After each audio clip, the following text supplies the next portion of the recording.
everybody, it is Rick. I'm here. Time to get into July 3rd, week 3 reviews. Only have 3 movies to talk about this week, so we're going to keep it nice and brief. I will say that this upcoming week's pickup video is pretty awesome. It is a fun boxing video. You heard it here first.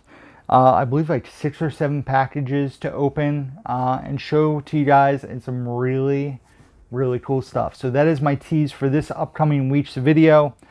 We're going to get right into reviews. 3 movies to talk about: an HBO Max film, a Netflix film, and then a 4K here. So first things first, we watched Space Jam: A New Legacy. We checked this one out with RJ on HBO Max.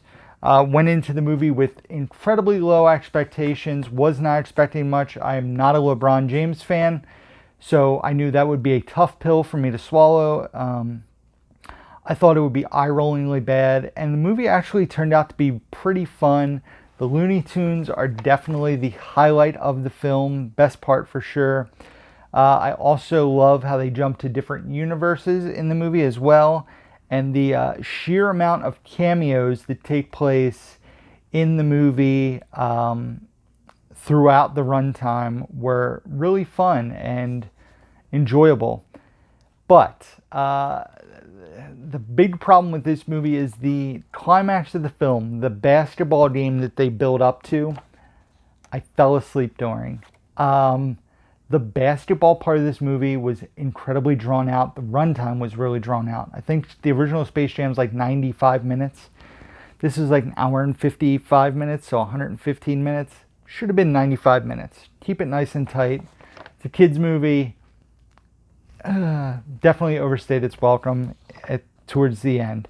There's a cameo in this film that I absolutely loved and enjoyed. I thought it was so much fun.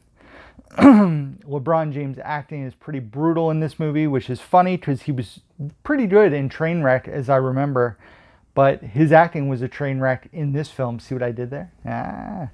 So, yeah, the basketball game was just way too long, but the movie overall is fairly entertaining. I pretty much enjoyed it. I give the movie a 2.5 out of 5. It is nothing fantastic. I'm not trying to say it's the greatest movie of all time, but it's not horrible either. It's very watchable, especially if you're watching with kids. The kids are really going to enjoy it. So, Space Jam: A New Legacy, 2.5 out of 5. Next up, we watched the conclusion of the Fear Street trilogy by checking out Fear Street Part 3, 1666 on Netflix. You guys know I love the first installment of the movie. Of the movies. The second film I liked a lot. I did not hate it, but lots of unanswered questions going into this movie, and they do a damn good job of answering those questions in Fear Street Part 3. 1666. The way they set up this movie and the way the movie plays out was perfect, honestly. I'm not going to get into it because it's spoiler territory, but the way they lay out the film was very well done.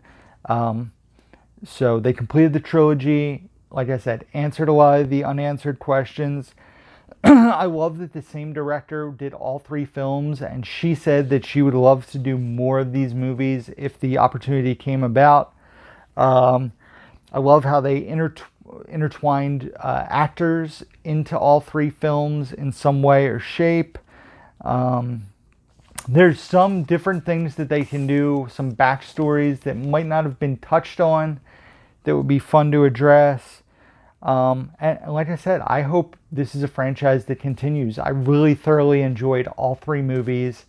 Cannot praise the Fear Street trilogy enough. Cannot praise Netflix enough for how they released and marketed these films, putting them out one week after another. Maybe in the future I would do 2 weeks between so you can get more word of mouth going and have people watch them. But I highly recommend the Fear Street trilogy. I really enjoyed all 3 films.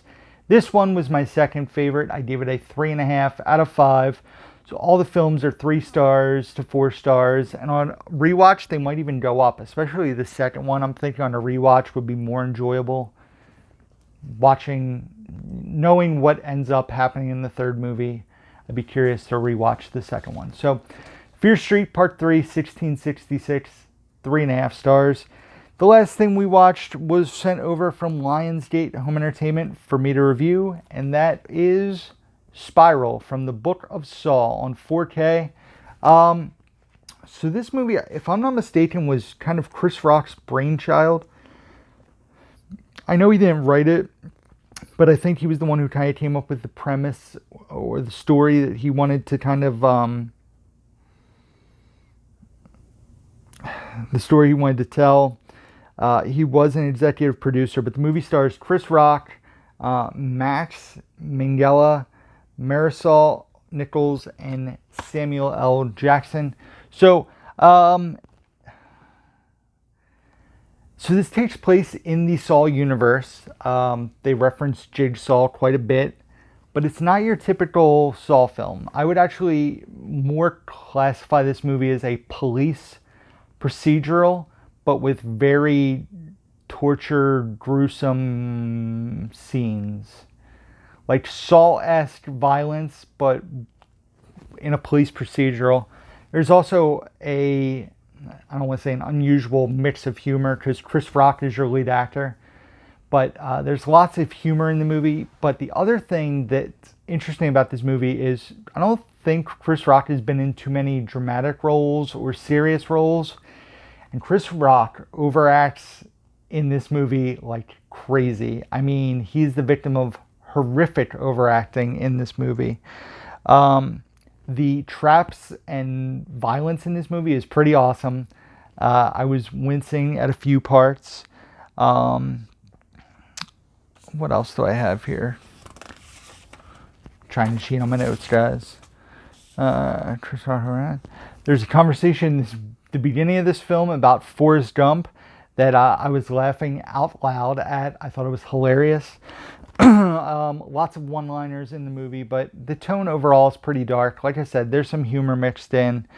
The movie ends, and I was kind of like speechless because I was expecting a different message. I was expecting something more, and I felt like the way they paid off that story, it was a bit of a letdown. I could definitely tell there was a tone or a mode they were going for with why what was happening. And it's like they took their foot off the gas and were like, all right, movie's over. It's like, wait a second. You proposed a lot of stuff, and like we're talking about, certain topics, and then it was like game over, and get it, Saw pun. And it just ended. So that was a bit disappointing. I give it a 2.5 out of 5. It'll be interesting to see if there are more Saw universe movies, if they reboot the Saw franchise, because they love the Saw franchise. There was, 8 Saw movies? And then Spiral came out, like I said, in the same universe, but not necessarily a Saw film, in my opinion. So 2.5 out of 5 for Spiral. Check this one out if you're curious about it. The 4K does look pretty nice, and I love that holographic slip. So that's it, guys. I told you it would be nice and brief, under 10 minutes. So thank you guys, as always, for watching. Be sure to subscribe to the channel if you do not do so already. Hit the thumbs up button. That's what these are. If you enjoyed the video, hit the bell notification, leave comments, do all that good stuff. Also, check out the description box down below where you can find links to my Facebook, Instagram, Twitter, Letterboxd, where I rate and review all the movies I watch, email address, P.O. Box, Amazon wishlist, eBay store, I feel like I'm a Blu-ray.com profile. All that stuff can be found down below. So that is it, guys. Thank you for watching. As always, until next time, Rick's going crazy. I mean, who's down to movie?